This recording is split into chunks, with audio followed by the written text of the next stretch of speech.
Today we're delving into the curious case of your Sony TV blinking green and exploring the steps to resolve this issue. The green LED light blinking on your TV signifies that it's powering on and undergoing an active booting process. Typically, this blinking ceases once the boot-up process is complete, which usually takes a few seconds to a minute.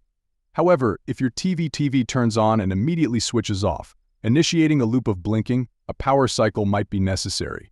To perform a power cycle, simply unplug the TV for a minimum of 3 minutes, then reconnect it and power it on again. If the issue persists, despite power cycling, it's advisable to seek assistance from Sony support or qualified technicians for further troubleshooting and potential servicing of the device. Alternatively, in some cases, the green blinking may simply indicate that the TV is receiving signals from its remote controls.